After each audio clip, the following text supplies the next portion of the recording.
I'm Hemant Mehta. And I'm Jessica Bluemke. And you're listening to the podcast for FriendlyAtheist.com. You can now listen to all of our episodes and see show notes at FriendlyAtheistPodcast.com. Peter Boghossian is a philosophy professor at Portland State University and the author of A Manual for Creating Atheists, a book in which he talks about, quote, street epistemology, essentially how to talk people out of their faith. He's currently working on a phone app that will guide people through that process. So, Peter, thank you for being with us, and tell me what you're trying to do, because it sounds like it's atheist evangelism in a sense. I guess one would have to define the word evangelism. Well, first of all, thank you for having me on your show. I don't think is this the first time we've spoken? I think this is, yeah. You and our close personal friends. But yes, Jessica, you're close personal friends. We met at TAM 2 years ago. Yes. So no, the goal isn't to talk anybody into or out of anything. It's to help people become more thoughtful and more reflective about what they believe. And the goal is to help people value or have certain attitudinal dispositions. And I think, Jessica, you and I spoke about this briefly, so that they value, for example, belief revision. Right. And how do you do that? I mean, this is kind of the basis of your whole book, but like... Summarize your book. How would you convince someone to think about how they think? Well, even the way that question is framed, you're not convincing anybody to do anything. Yeah. You're using the Socratic method, which was a process that Socrates, Plato was the writer. Socrates didn't write anything, and Socrates was a character in Plato's dialogues called the Platonic dialogues. And so you use this process, and Socrates never referred to his own process as the Socratic method. But you use this process of asking people questions to help them be more honest, more sincere, and more reflective about what it is that they believe. Many people go through life and they're trapped, in a sense, in a prison of belief by certain dogmas and cultural rules and norms. But they never think about it. They never reflect on it, or they're not sincere or honest about what they believe, or they don't know why they believe what they believe. So they think they're in possession of knowledge, but they're not. They're actually just in possession of belief. So obviously a lot of people tend to be surrounded by like-minded individuals, especially those who attend church. But don't you think we kind of live in a time where it's really hard to go without having your beliefs challenged at one point or another? So what is it that keeps people on like their own path if they're constantly getting bombarded with, different ideas? It's an interesting question. I don't think that there is as much intentionality as you think.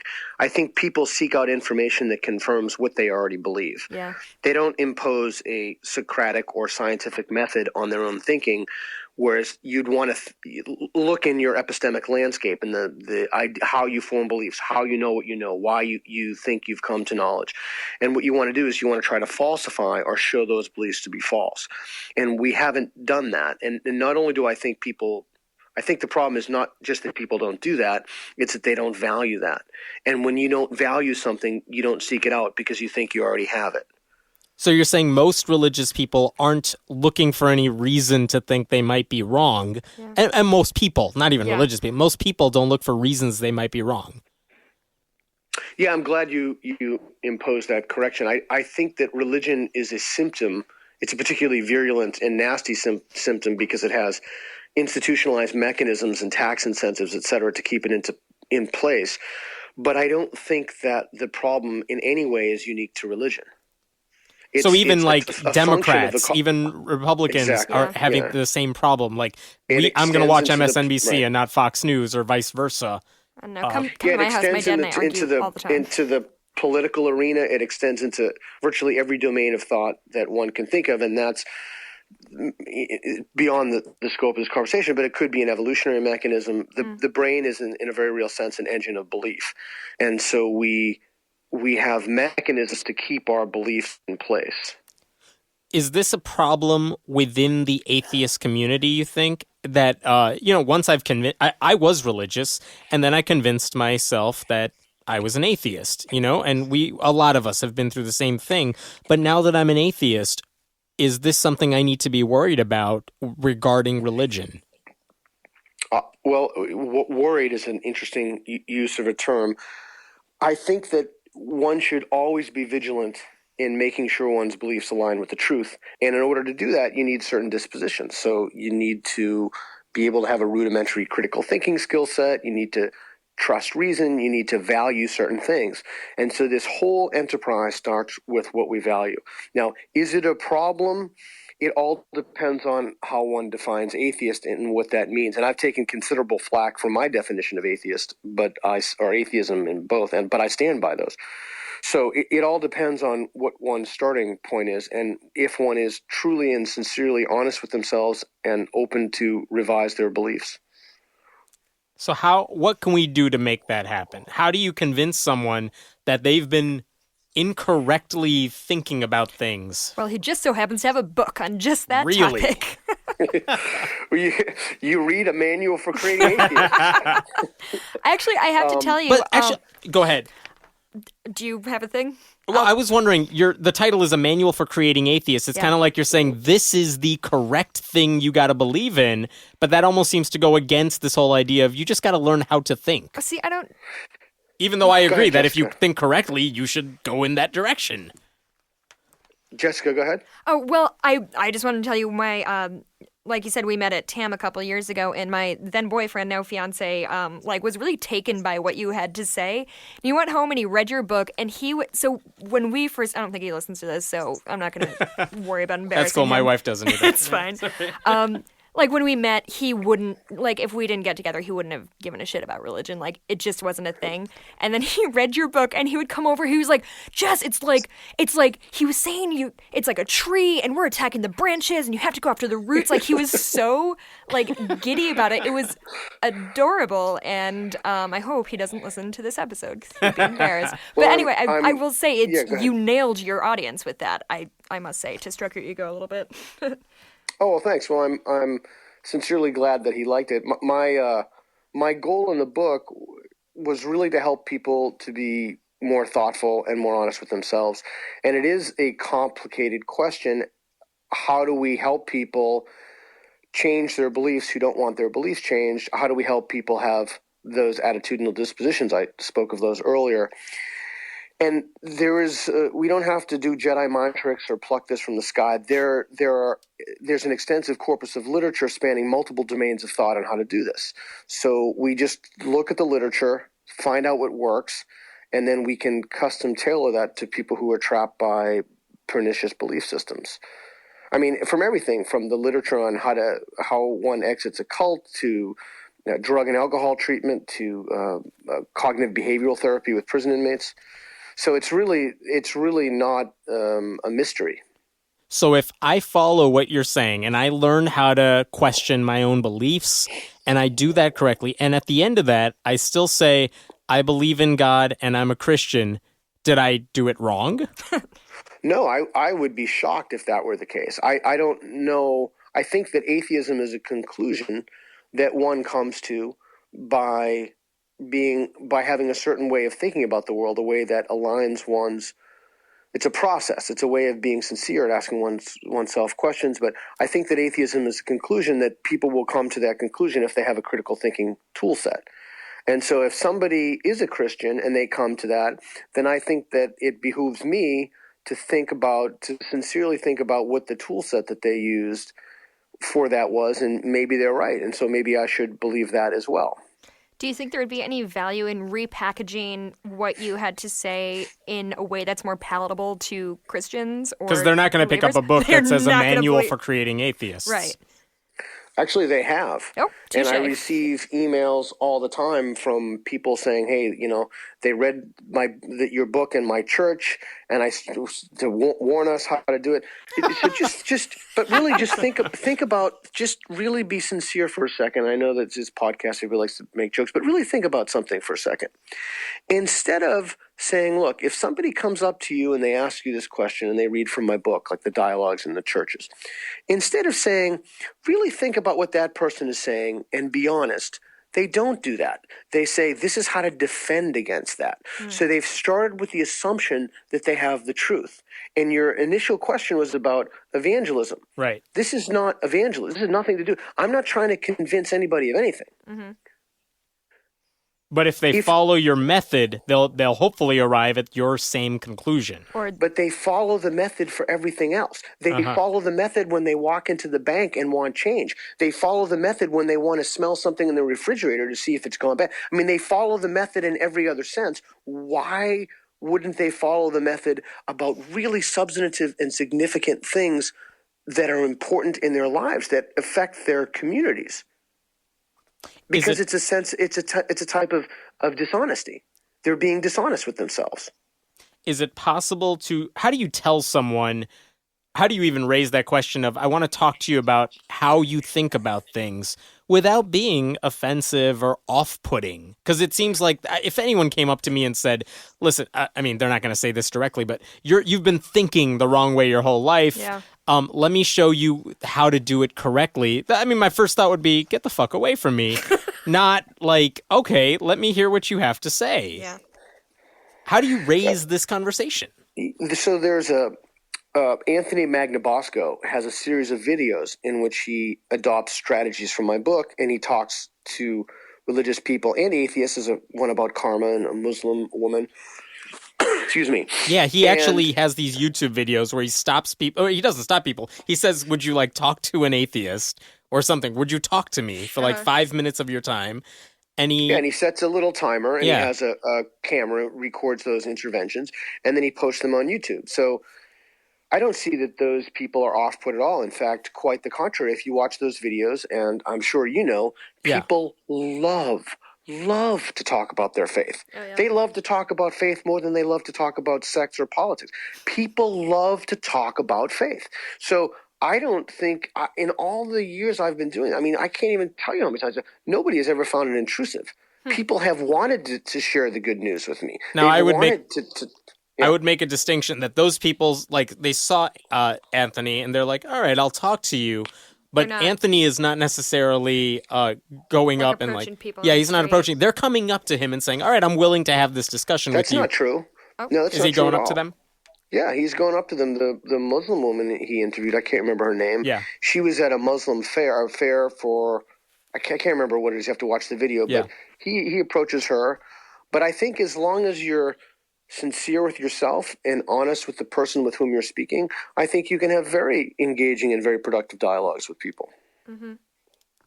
And the problem is that we're so polarized and we're so contentious, and so many people want debates and shouting matches. This isn't a debate. I don't debate. I like to listen to what people I want to know why someone knows something they don't know. Well, I want to know why someone thinks that they know something that I don't know.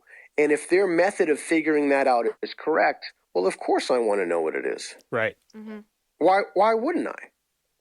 Do you think it's easier to have these conversations with strangers like Anthony does, or with people in your circle, your friends, your family? I think strangers. Yeah, I would think strangers too. Like, I don't want to have this conversation. I don't want to have it with like a relative at Thanksgiving. Yeah. Ugh. Well, is there a difference in the approach? Have you found it to be easier with one group? I mean, I haven't, but if you find conversations with particular individuals more comfortable or strangers, then maybe that's your comfort level. But I haven't found that. So, I mean, I enjoy what Aristotle talks about. One of the virtues is having good conversations. One of the virtues of friendship. I like having good conversations. I enjoy those conversations, and I enjoy learning from people. And I love learning about how people think about things. So you know, these are, again, this is not a mystery. This is not a secret. We're so contentious and so polarized, and there's just so many invectives and names called, even within our own community, which I would argue to you is in a sense even worse. That we need to take a step back and really think about how to have a conversation with people and what that means to engage in civil discourse with someone. Because really, frankly, we've lost it.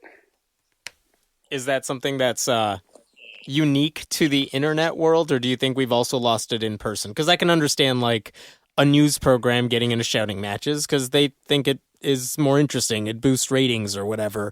But Do you see the loss of civil discourse in regular conversation, or is that something unique to like the online world? Well, I think anonymity breeds that. I can't say it. I really don't know. My mentor certainly told. I just saw him recently, and he's 94, and he told me he thinks it's worse now than it's ever been. So but I'm really not qualified. I can't speak to that. I don't know. Have you learned anything new from your students regarding your approach, or have you changed your approach of things after talking to them? Oh, I learn things every day from people.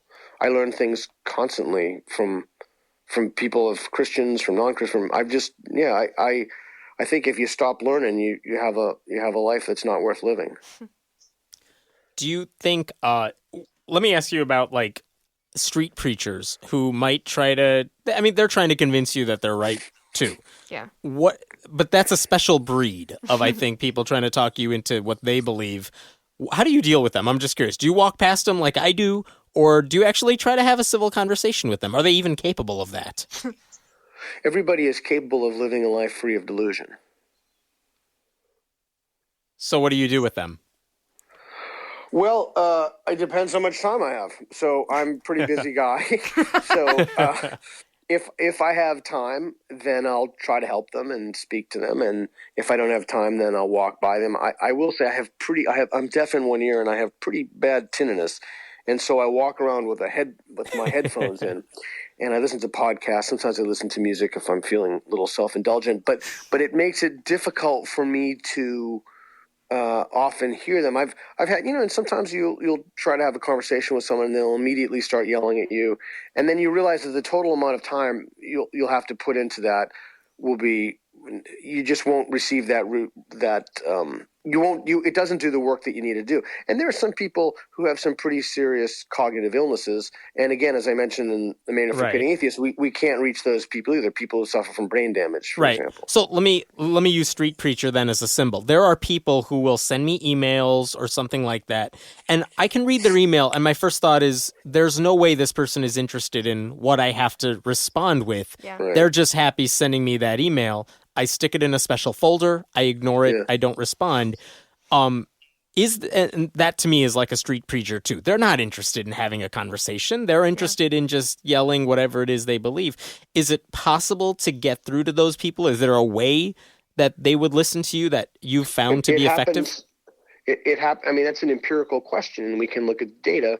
And we can actually look at people who have escaped fundamentalist households. And the best one, I met him when I spoke in Canada in Calgary, is Nate Phelps of the famed Westboro Baptist Church. Yeah. So we know, and in my book, I give a list of many, many people. Many of those people are my friends, like John Loftus. Yeah. So we know for a fact that people leave religions, change religions, abandon their religions or their faith traditions.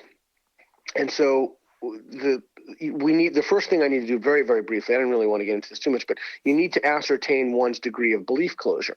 And then once you do that, you can target the intervention towards them to try to help them where they are. So street preachers are usually pre-contemplatives. And that comes from this, it's from this line of literature called the trans-theoretical model about how to help people with pathological beliefs escape those beliefs. It's way too much for a 30-minute conversation. Okay. So what does that mean? What do we do with that, though? Are you saying they're out of reach? No, I'm saying that the approach that you take has to be different. Okay. So just very briefly, so you don't use facts with them, because people who dig themselves into cognitive sinkholes don't do so on the basis of valuing evidence. They do so because they don't value evidence, and it's like the horse in Alice in Wonderland that rides off furiously in all directions. Yeah. So the belief that they come to will necessarily be arbitrary, and then they'll join communities in which they're taught that holding these beliefs are virtues. And this is one similarity among religious traditions, and there'll be a penalty, usually a penalty. And I'm not talking about eternal hellfire. I'm talking about an immediate penalty with friends, disfellowshipping or shunning, or Jehovah's Witnesses, or lawsuit in Scientology. So you'll have these mechanisms that are in place institutionally to keep people's beliefs intact, to keep their delusions in check. To release the brakes from their delusions. And so the biggest thing is that they're taught that having these beliefs is a virtue. Now, I will say something I've been thinking about a lot recently. I think I'll volunteer this. You didn't ask me, but I think that one of the things that's difficult for me is I think about this and I reflect on Jessica's question, is that I try to approach people as if they're very sincere and they're not pretending to know things they don't know. So, not always, but I try to approach people as if we're genuine. I model the behavior. So as if we're both engaged in a genuine search for the truth. And you're right when what you said before is about the emails you receive. Many people with whom you speak, they think they've already found the truth, and their goal is to convince you. And it really is, it is wearing to do this as much as I do, and to kind of freshen up, to just say, okay, I'm speaking with someone and this person is a sincere inquirer. They really want to figure out truth. They value the truth. I value the truth. And it's that attitudinal disposition that I find so important, that I value. But when you're speaking with someone and they don't have that disposition, it can be disheartening, because you're not talking about the same things. You're not valuing the same things. This goes back to the whole idea of you can't reason people into out of something they were never reasoned into in the first place. Oh yeah. Yeah, I wrote about that in the book. That's just simply untrue. Oh. But you're saying that if they don't value the same things, they don't value reasoning or facts or evidence, it's going to be very hard. You can't use those things as tools in your arsenal or something. Well, it's Sam Harris articulated it, but it's a question with a really lengthy intellectual pedigree, and that is, if someone doesn't value evidence, what evidence can you give them that they ought to value evidence? Right, and the answer to that. Well, the answer to that is that you don't give them evidence, that you help them.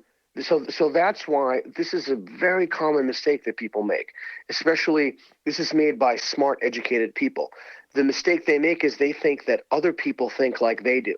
So if they just gave them a data point or piece of information or what have you, that all of a sudden they'd see the light and just revise their beliefs. But we know for a fact that's just not true. Right. In fact, there's something called the backlash effect, in which providing evidence and data to people makes them delve deeper into their beliefs. It actually does the opposite of what you think it does. So that's why the disposition, a critical thinking disposition, is more important than a skill set.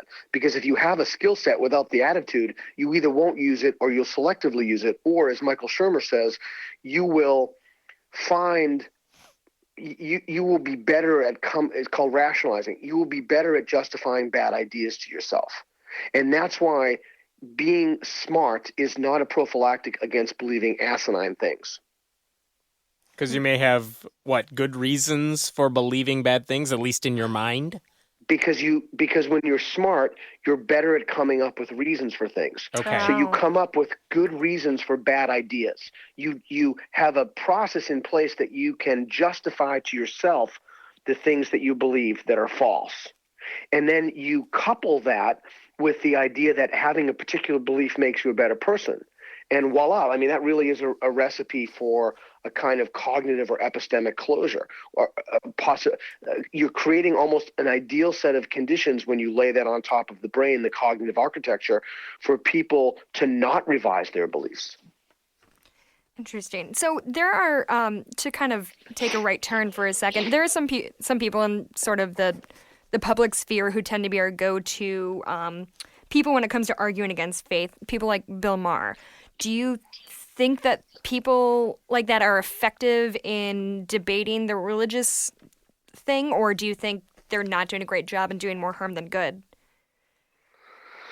I think there's a difference between what Bill Maher and Colbert and Ricky Gervais do at the macro level and what I write about in my book, which is the micro level. I'm not a fan of mocking people. I'm not a fan of ridicule. I don't want to make anybody feel bad about anything.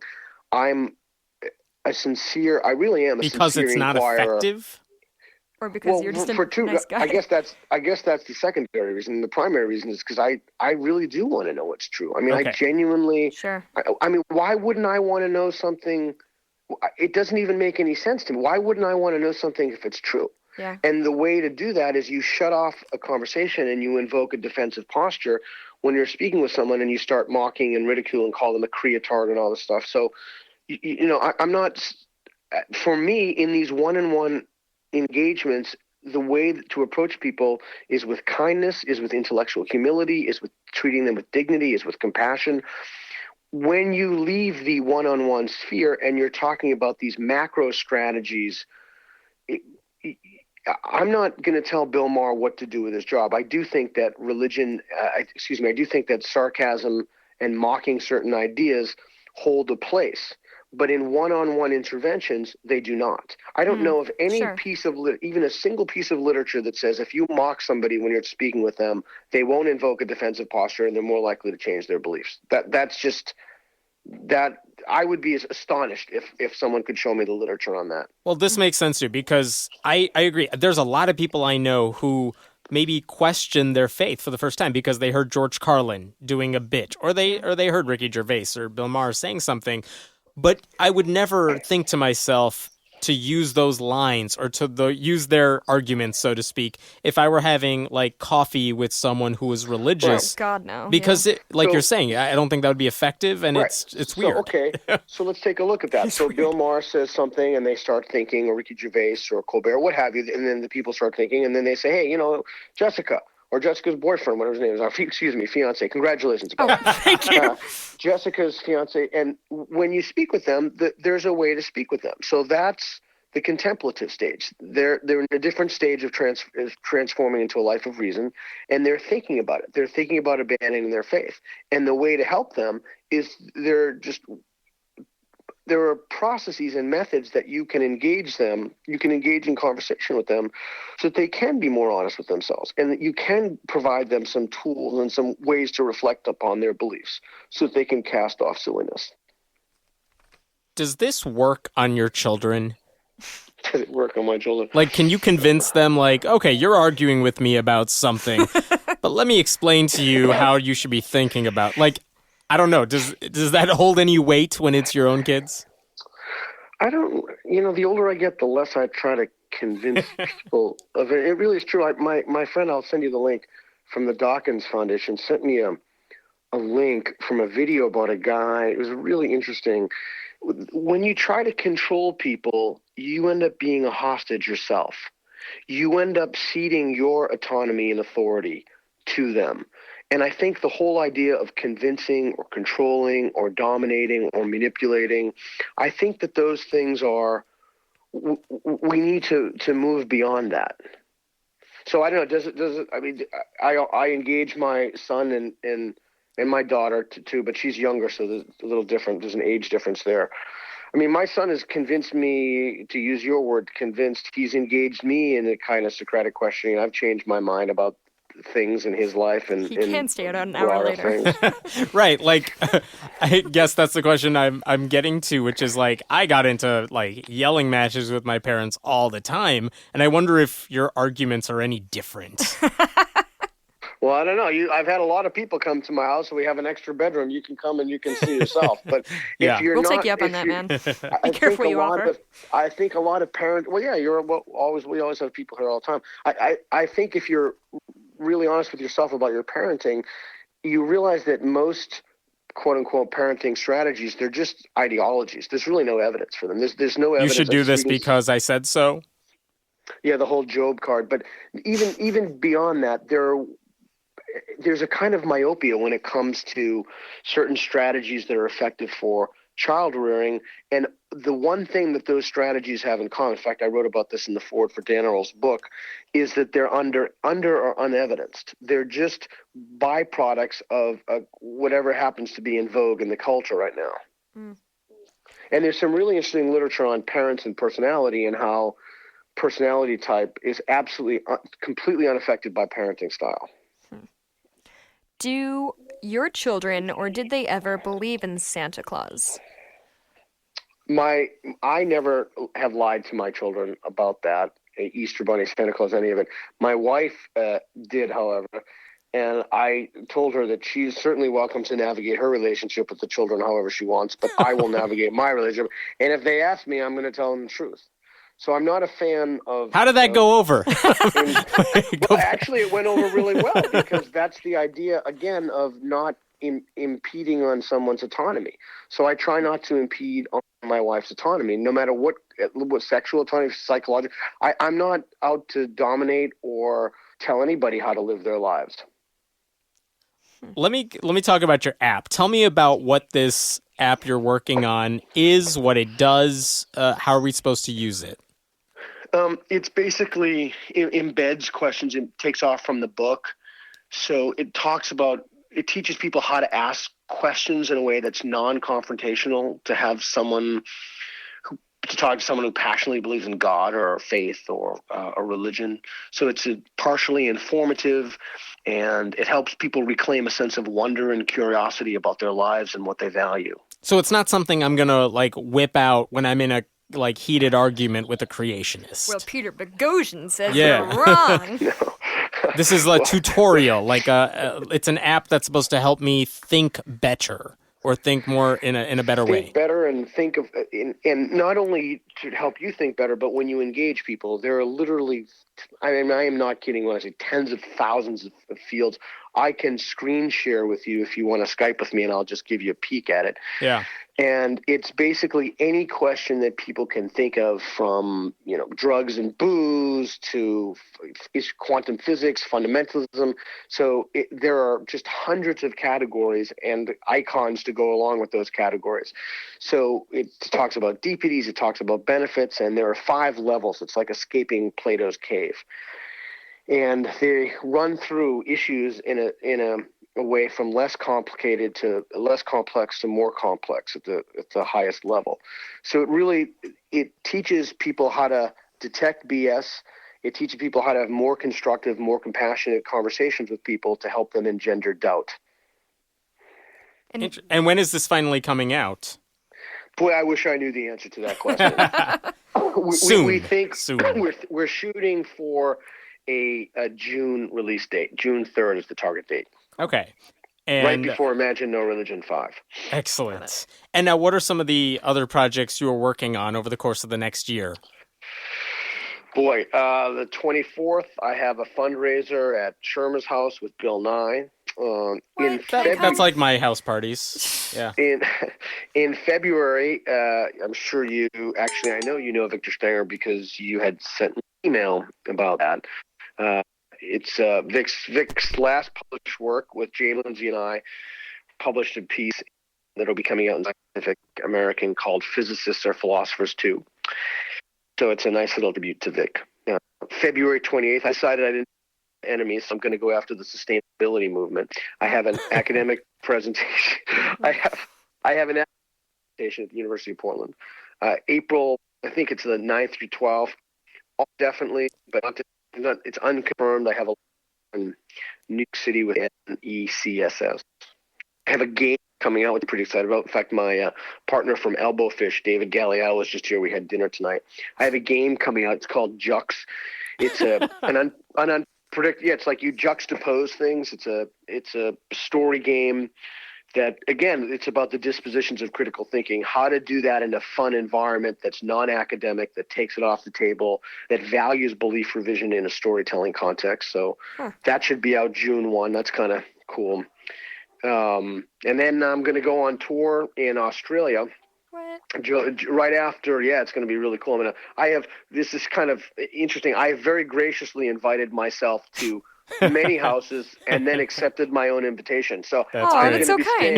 Isn't that great? My people I've done podcasts with them, Russell Blackford, Jake Farwarden, Adam Reeks. Many people. So I'm Tim Van Gelder. So I've accepted all of my invitations. So I'm going to go on tour for about 5 weeks.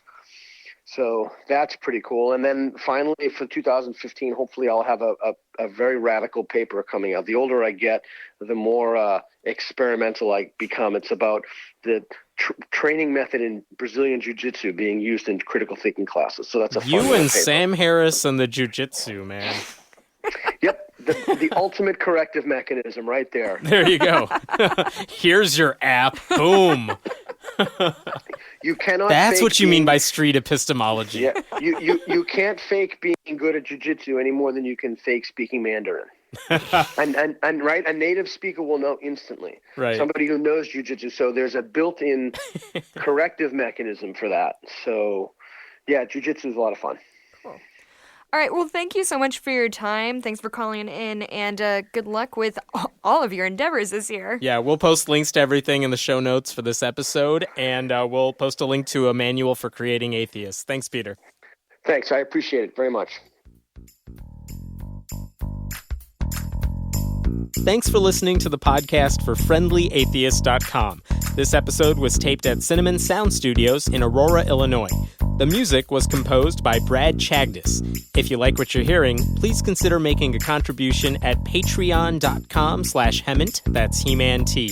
We appreciate your support. And if you have any questions, feel free to email us at friendlyatheistpodcast@gmail.com. I'm Hemant Mehta. And I'm Jessica Blumke. We hope you'll join us next time.